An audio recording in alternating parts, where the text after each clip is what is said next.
What's up, everyone? Welcome to another episode of A World of Chaos, day 3 of the 30-day movie challenge. Name a movie that has more than 5 words in the title. Not as easy as it seems.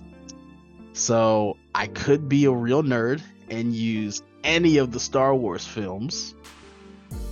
That'd be cheating though. But I'm not gonna do that. I could list some old movie like It's a Mad, Mad, Mad, Mad World. Not gonna do that. I am actually gonna list a movie that does fit the criteria that I absolutely love, that I've spoken about multiple times over my podcasting career, and that is Birdman, or A Unexpected Virtue of Ignorance.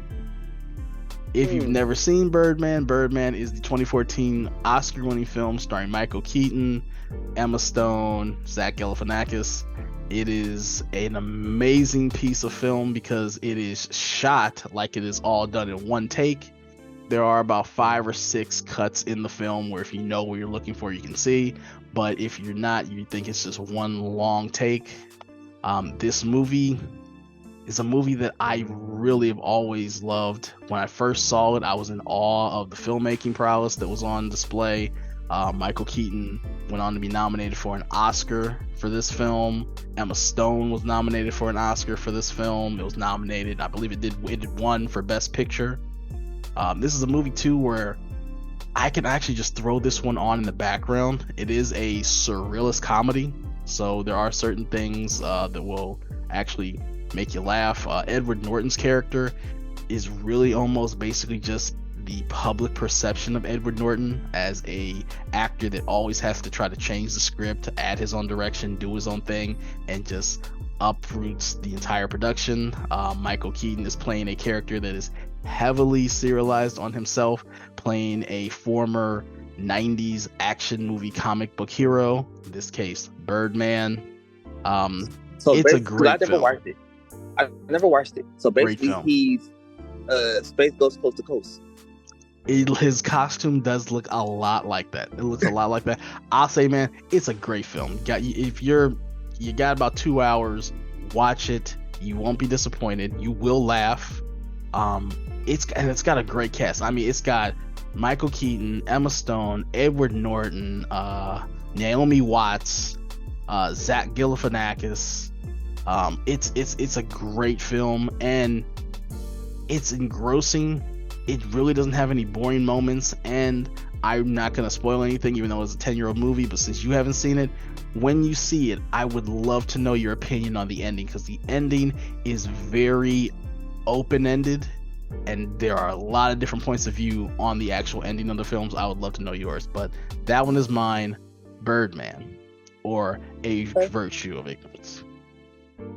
So I'm going to go even further with my movie, and I'm going to say, Don't Tell Mom the Babysitter's Dead. Very well done. Which they just did a remake of that I did not approve of. Look, man, I'm gonna be 100% honest. I believe it wasn't in mine when I did my 90s top movies of the 90s originally, but it probably would be in my honorable mentions. That is probably one of my favorite movies of the 1990s, and it is a true 1990s movie. Like the fashion, the lingo, technology, everything. It's just the concept that you could get away with that, because you couldn't do that now with FaceTime and ring cameras. I'm saying so. So I just watched the remake, and it instantly made me mad because, okay, first off, they replaced it with all black characters, so they modernized it like mother. Bro, when I watched it, it instantly made me mad. And of course, It was a BET movie. Yeah, that's the thing. Like, I got into this conversation the other day because I heard that they're making a remake of Death Becomes Her, and I'm like, certain movies don't need to be remade. Because I honestly, I don't see how you're gonna make that better. Perfect casting with Meryl Streep in her prime, Goldie Hawn still in her prime, Bruce Willis in the 1990s, which was his prime, and the fact that it was Bruce being able to be funny, because like Bruce Willis was really more of a comedic actor more than he was an action hero. He just happened to just fit John McClane character perfectly. But Bruce Willis funny, like, have you seen Blind Date? Like, that's one of the funniest movies I've ever seen in my life. Bruh. Like, funny Bruce Willis should be respected way more and get more clout, because his Bruce Willis funny, man, wasn't too many brothers to make funnier movies than him, and it had the like natural funniness. So the first movie that me and Myra seen when we got together was Death Becomes Her. Yo, that look, my mom had that movie on all the time when we used, and then that's another one too. Like, when I got older and really started looking into the directors, I'm like, yo, Robert Zemeckis might be one of my favorite directors, because this dude has a hit row of movies. You got the Back to the Future films. You got that. He went on a crazy streak.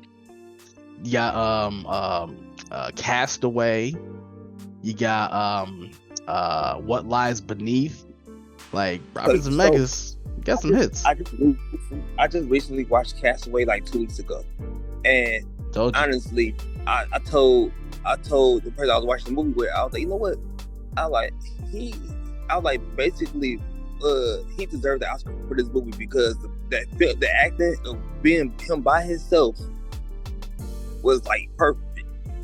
I my old coworker, she just couldn't get the concept of the movie of him just being on the island by himself and then talking to like a volleyball. And I'm like, Tom Hanks is a national treasure. Tom Hanks is one of the best actors of all time, one of the best actors of the generation. I'm like, the fact that he, for 95% of the movie, is by himself, and it's still entertaining and engrossing and engaging and funny.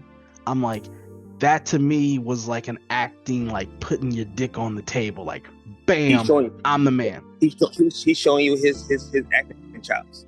And to this day, I want to say Wilson deserves a supporting cast award. Bruh, that's one of the best supporting characters of all time. And he didn't say nothing.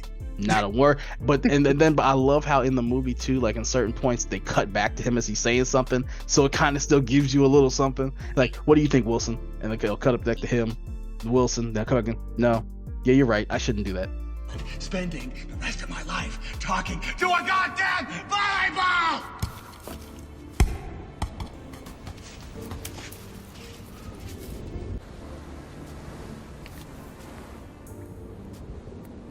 Wilson! Wilson! I'm sorry!